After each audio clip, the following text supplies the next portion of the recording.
السلام عليكم ورحمة الله وبركاته. الحمد لله الذي أنعم علينا نعمه ظاهرة وباطنة، والصلاة والسلام على سيد المرسلين محمد وآله وصحبه أجمعين وبعد. حاضرین و ناظرین، یہ درس نمبر 609 ہے اور آج سورہ اعراف کی آیت نمبر 10 کی تلاوت اور اس کی تشریح کی جائے گی. چلیے سب سے پہلے اس آیت کی تلاوت کرتے ہیں، لفظی ترجمے اور ترجمے کے بعد تشریح کرتے ہیں. اعوذ باللہ من الشیطان الرجیم، بسم اللہ الرحمن الرحیم. وَلَقَدْ مَكَّنَّاكُمْ فِي الْأَرْضِ وَجَعَلْنَا لَكُمْ فِيهَا مَعَايِشَ قَلِيلًا مَا تَشْكُرُونَ. وَلَقَدْ اور البتہ تحقیق، مَكَّنَّاكُمْ ہم نے تمہیں قدرت دی، فی الارض زمین میں، وجعلنا اور بنائے ہم نے لکم تمہارے لیے فیہا اس میں معائش اسباب گزارا، قلیلا ما بہت ہی کم، تشکرون تم شکر ادا کرتے ہو. ترجمہ یوں ہے، اور ہم ہی نے زمین میں تمہارا ٹھکانہ بنایا اور اس میں تمہارے لیے سامان معیشت پیدا کیے، مگر تم کم ہی شکر کرتے ہو. اس آیت میں اللہ تعالیٰ نے 3 باتیں بتائی ہیں. پہلی بات، بلا شبہ ہم نے تمہیں زمین میں رہنے کی جگہ دی. دوسری بات، ہم نے تمہارے لیے اس میں زندگی کا سامان پیدا کیا. اور تیسری بات، بہت کم ہی تم شکر ادا کرتے ہو. بزرگان محترم، اللہ تعالیٰ کی نعمتوں پر ہمیں غور کرنا چاہیے. یوں نہیں کہ ہم اپنی زندگی ایسے ہی گزارے، صبح ہوتی ہے، شام ہوتی ہے، عمر یوں ہی تمام ہوتی ہے. اللہ تعالیٰ نے ہم سب کو جسم دیا. خود ہم اپنے جسم پر غور کرو، فی انفسکم، اللہ تعالیٰ خود فرماتے ہیں تم اپنی جانوں پر غور و فکر کرو. تمہارے جسم کا جو مشینی نظام ہے، سسٹم ہے، اس پر غور کرو. اگر تم اس سر سے لے کر پیر تک کے پورے نظام کو، آنکھ کی بینائی اور کان کی سماعت اور ہاتھوں کے پکڑنے اور چھوڑنے اور پیروں میں چلنے کی طاقت اور پیٹ کے اندر کا جو نظام، ہر دل کا ایک نظام، دماغ کا ایک نظام، جو اور منہ کا ایک نظام، زبان کا ایک نظام جو اللہ تعالیٰ نے پورا بنایا ہے، یہ ایک عالم ہے، ایک دنیا ہے. اس کو سمجھنے کی ضرورت ہے. صرف جسم دیکھا مت کرو، جسم کو دیکھ کر جسم کے رب کی حقیقت کو پہچانو، اس کی قدرت کو پہچانو. اللہ تعالیٰ نے پھر انسان کو پیدا کرنے کے بعد انسان کے لیے اللہ تعالیٰ نے کیا پیدا کیا؟ یہ زمین، یہ آسمان، یہ چاند، یہ سورج، یہ ستارے، یہ سیارے، یہ جمادات، یہ نباتات، کتنی چیزیں اللہ تعالیٰ نے پیدا کی. اللہ تعالیٰ نے صرف 2 چیزوں کا تذکرہ یہاں فرمایا. انسان کو اللہ تعالیٰ نے ایک تو ایک کہ زمین میں ٹہرنے کی جگہ دی. زمین کو اس قابل اللہ تبارک و تعالیٰ نے بنایا کہ اس زمین میں انسان اطمینان کے ساتھ چل سکتا ہے، پھر سکتا ہے.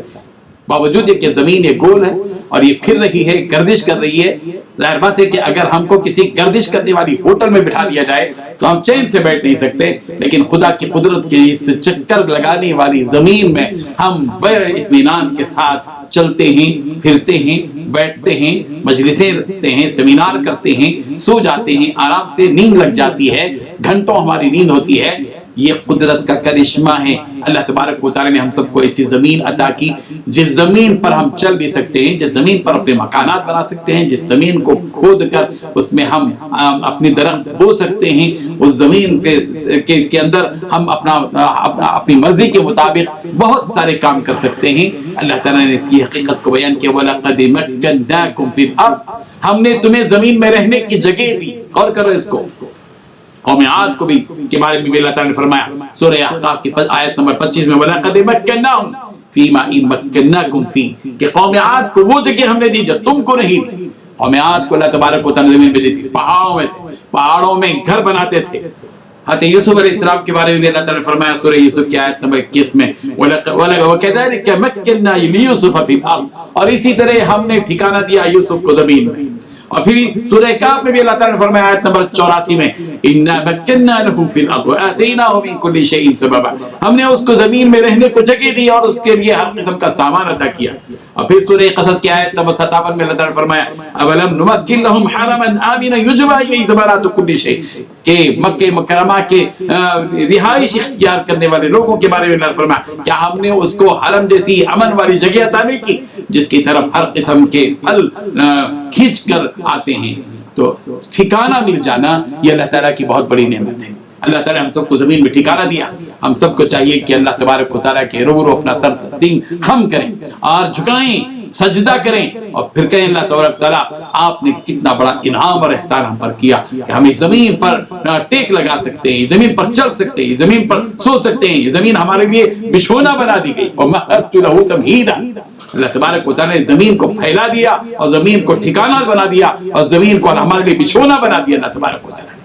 اور پھر اللہ تعالیٰ فرما رہے وَجَعَلْنَا لَكُمْ فِيهَا مَعَائِشَ، ہم نے تمہارے لیے اس میں ساز و سامان عطا کیا، سونا، چاندی، ہیرے، جواہرات، ربر، پلاسٹک، درخت، پھل پھلاریاں، ترکاریاں، غلے، اناج، طرح طرح کی چیزیں، مختلف انواع کے سامان اللہ تبارک و تعالیٰ نے زندگی کے گزارے کے لیے لکڑی کا سامان دیا، ہر طرح کے سامان دیے، فرنیچر دیا، سیمنٹ اور ریتی اور فلاں اور مٹی، کیا کیا چیزیں اللہ تبارک و تعالیٰ نے ہم کو دی۔